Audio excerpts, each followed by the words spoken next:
கர்த்தருடைய பரிசுத்தமுள்ள நாமத்திற்கு ஸ்தோத்திரம். இன்றைய நாளின் கர்த்தருடைய வார்த்தையாக மீகா தீர்க்க தரிசன புஸ்தகம் 7ஆம் அதிகாரம் 10வது வசனம். உன் தேவனாகிய கர்த்தர் எங்கே என்று என்னோட சொல்லுகிற என் சத்துருவானவள் அதை பார்க்கும்போது வெட்கம் அவளை மூடும், என் கண்கள் அவளை காணும். இனி வீதிகளின் சேற்றை போல மிதிக்கப்படுவாள். எனக்கு அருமையானவர்களே, உன் தேவனாகிய கர்த்தர் எங்கே? இந்த நாளிலும் இந்த கேள்வி நம்முடைய வாழ்வில் அநேக முறை நம்மை சூழ்ந்திருக்கிறவர்களால் கேட்கப்படலாம், அல்லது நம்முடைய மனசாட்சியை நம்மை கேட்கும். நீ எதிர்பார்த்திருக்கிற காரியம் நடக்கலையே, உன் தேவன் எங்கே? அல்லது நாம் நம்பி இருக்கிற நம்முடைய தேவன் நம்மை விடுவிக்கலையே, நம்முடைய ஆண்டவர் எங்கே என்று சொல்லி கேட்கக்கூடிய கேள்விகளின் மத்தியில் என்று நாம் ஒருவேளை வாழ்ந்து கொண்டிருப்போமானால், ஒருவேளை இந்த வார்த்தைகளை கேட்கிற தேவ பிள்ளை, நீ ஒருவேளை கலக்கத்தோடு கூட இருக்கலாம்.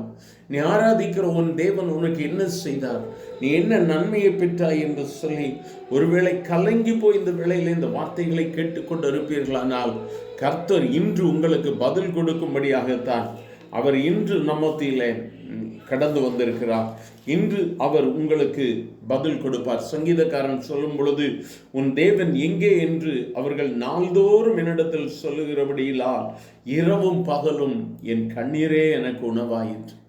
இன்று ஒருவேளை இதே சூழ்நிலையில் நீங்கள் கடந்து சென்று கொண்டு இருப்பீர்களானால், எனக்கு அருமையானவர்களை, பயப்படாதிருங்கள். கர்த்தர் நிச்சயமாக இன்று நமக்கு நியாயத்தை கட்டளையிடுவார்.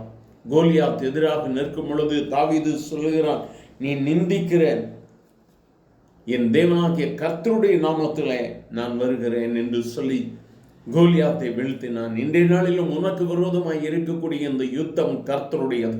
கர்த்தர் உனக்காக யுத்தம் பண்ணுவார். பயப்படாதே. Then she who is my enemy will see, and shame will cover her who said to me, where is the Lord your God? My eyes will see her.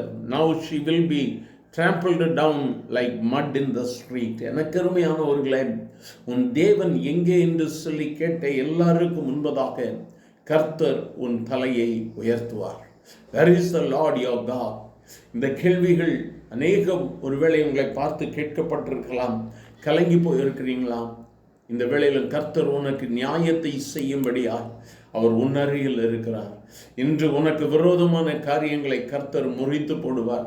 உனக்கு எதிரான காரியங்கள் இன்று அழிந்து போகும். உனக்கு விரோதமாய் எழும்பின தீய சக்திகள் இன்று உன்னை விட்டு தூரம் செல்வதை நீ காண்பாய். இன்று கர்த்தர் தம்முடைய ஜனத்திற்காக வைராக்கியம் கொண்டிருக்கிற நாள். உன் வேலை ஸ்தலத்தில், உன்னுடைய வியாபாரத்தில், உன் குடும்பத்தில், உன்னுடைய தனிப்பட்ட வாழ்க்கைகளை எல்லாவற்றிலும் கர்த்தர் அற்புதத்தை செய்வார். உனக்கு விரோதமானவர்கள் இல்பொருளாக்கி போவார்கள். கர்த்தரை நோக்கி பார்க்கலாமா? எங்கள் அன்பின் ஆண்டவரே, ஆசீர்வதிக்கப்பட்ட இந்த நல்ல காலை வேளைக்காக நன்றி அப்பா. பலவிதமான போராட்டங்கள், பலவிதமான கஷ்டங்கள், உன் தேவன் எங்கே என்று சொல்லி கேட்கிறது நிமித்தமாய் இன்னும் என் ஆண்டவர் எனக்கு உதவி செய்யவில்லை என்று சொல்லி கலங்கி இருக்கக்கூடியவர்களுக்கு கர்த்தர் இன்று ஒரு நீதியை சரி கட்டும் ஆண்டவரே. அநேக கண்களுக்கு முன்பதாக இன்று அவர்களுக்கு ஒரு நன்மை நடக்கட்டும் ஆண்டவரே. அவர்கள் எதிர்பார்த்திருக்கிற காரியம் என்று நடக்கும்படியா கர்த்தர் அற்புதத்தின் நாளாக உம்முடைய பிள்ளைகளுக்கு இந்த நாளை கொடுக்கிறதா இவருக்காய் ஸ்தோத்திரம். ஆசீர்வதியும். இயேசுவின் நாமத்தில் பிதாவே. ஆமென். ஆமென்.